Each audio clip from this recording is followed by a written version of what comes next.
I had the privilege of serving the community as its mayor for a couple of years, and shortly thereafter, a year or two after, my son and I were coming home from Jerusalem, and in our car, and the car was hit by a massive hail of bullets. And a bullet went into my left leg, another bullet went into my son's head, it went through his neck, it missed his brainstem by 1 millimeter. We were miraculously saved from that attack.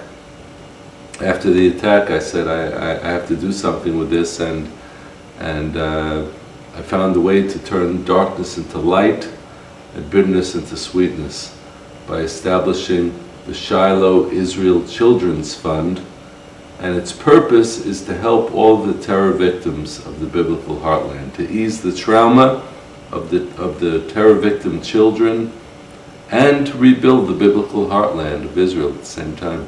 Great. And I will have the website up on the show, and you also have books out there, and people should really check out your website and check out all the information you have available. You are aware then, and I would imagine most of the Israelis are concerned about the uprising going on in the Middle East. What's the buzz, what's the feel out there for what's going on? Well, everyone seems to think that it's a pro-democracy movement if you would watch the American media. But the reality is that free elections does not equal democracy.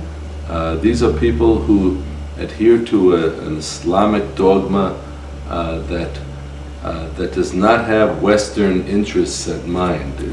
These are people, both the dictators and the rebels, the Muslim rebels, are seeking the overthrow of Western civilization. It's what I call the Islamic tsunami, which, as you know, is the title of my new book. It's an Islamic tsunami that's seeking to take over Western civilization. Nothing less than that. Nothing. Nothing more than that. But that's quite a lot. That's quite a lot, yeah. And so this is what's going on today, and you're seeing this Islamic tsunami spreading across the Middle East. You have the new power brokers in the Middle East are the Muslim Brotherhood and Iran. And both of them are Islamic extremists, and they are seeking to take over the Middle East, to destroy Israel, and ultimately reach their end goal, which is Western civilization, Judeo-Christian civilization. Yeah, they're nobody that I would want in my backyard, and that concerns me for our nation as well as Israel. And I'm really concerned about the Obama administration. I don't agree with them on anything I've seen so far. And especially, I was very disheartened with their treatment of Netanyahu. And it concerns me for the future of Israel. Can you talk about the treatment for those people who haven't heard about how Obama treated Netanyahu? It concerns me for the United States as well. Because there is a biblical passage that in Genesis 12 that says those who bless Israel will be blessed. And I know that many Christians believe in that literally, but many Christians don't seem to understand that it's talking about today also. It wasn't just a promise to Abraham. Yeah. It's for today as well. Yeah. And yes, the Prime Minister was treated terribly by President Obama, but it was just symptomatic of an entire change in attitude in the American administration, where there is this pandering to the Islamic world, and an ignoring of Americans' allies, such as Israel. And I mean, we could point to other American allies as well, who the president has snubbed in favor of dictators and anti-American leaders such as Hugo Chavez, and of course in the Middle East, where he has treated Israel terribly, and at the same time is reaching out to Iran and wants to only negotiate with Iran. The sanctions on Iran, despite their mad race to develop a nuclear bomb, it's shameful that you don't negotiate with people who want to develop a nuclear bomb and want to destroy you. Yeah. Yeah, now I have nothing against the name per se Obama, but the fact that the American citizens actually elected a guy with the name Obama after 9/11 without doing the due diligence of looking into his past, I think was very ignorant and even shameful, and I think we're going to live to regret that. Is Netanyahu, is he up for the task of defending Israel? I hope so. Uh-huh. Well, I love that man. You know, he's my president. Well, I sometimes wish that he would be a bit firmer in standing up to President Obama, Yeah. for example, because look, where the ties between the United States and Israel are very deep, Yeah. and they go all the way back to colonial times. The United States is a country that was built on biblical foundations. If you go throughout the United States, you will see places named Shiloh. You will see places named Zion. I could go on, but the point is that the United States was built on biblical foundations. All the earlier presidents understood that. Yeah. So I think that the Prime Minister of Israel needs to be strong and needs to stand firm in rejecting any unjust demands. Yeah, I agree. And I believe the grassroots of the United States will stand with Israel as things get more difficult. Yeah, well, and I think that's what God's doing. I think God is coming to judge the house of God, and you know, we're going to be two different peoples that are standing with one thought and one heart. So I know you have to go, and thanks for taking the time. And you're welcome. And I encourage you to continue to watch his talk and his presentation, and go to his website and check out his books and his material. There's passages in the Bible, Zechariah being one of them, where all nations will come against Israel. That will happen someday. That is prophesied. Everything has been prophesied. That's why we know that the Word of God is the Word of God. That's why we can trust it.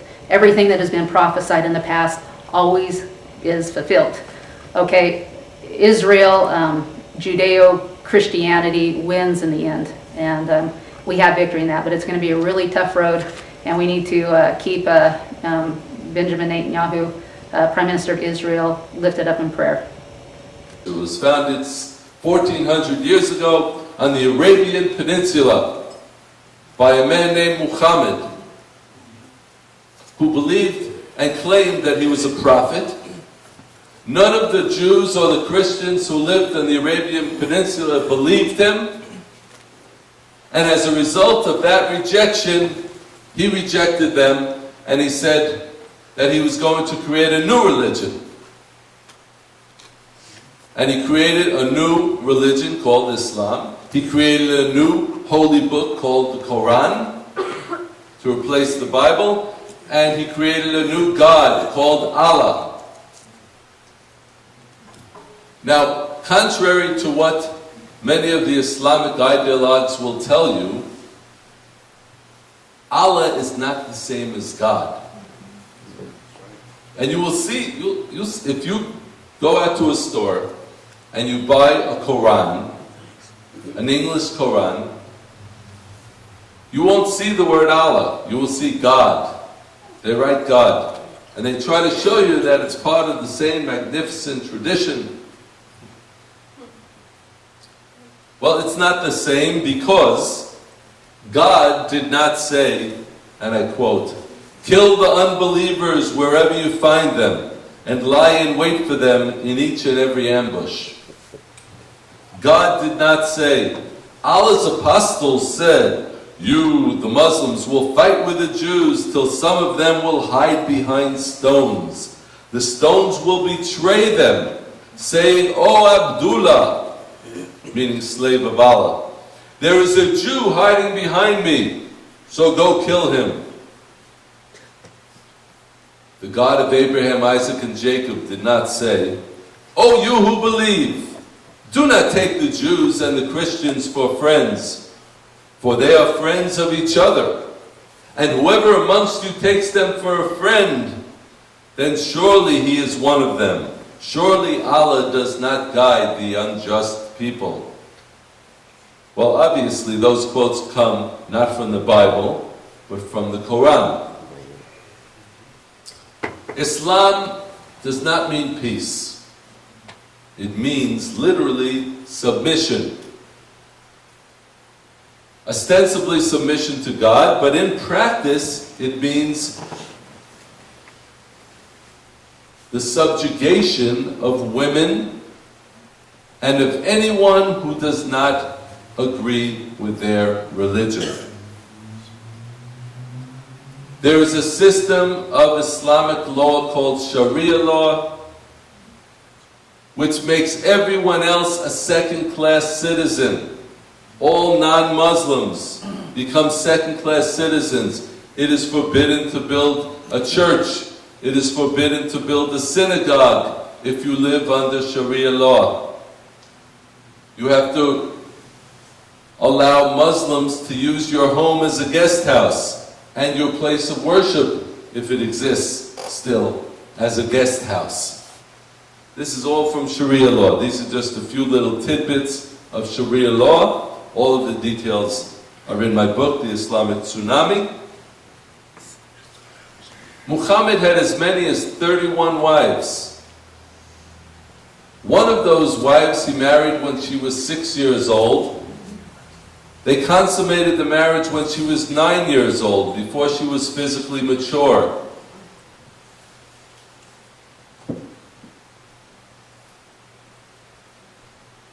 This is the reality of the founder of Islam.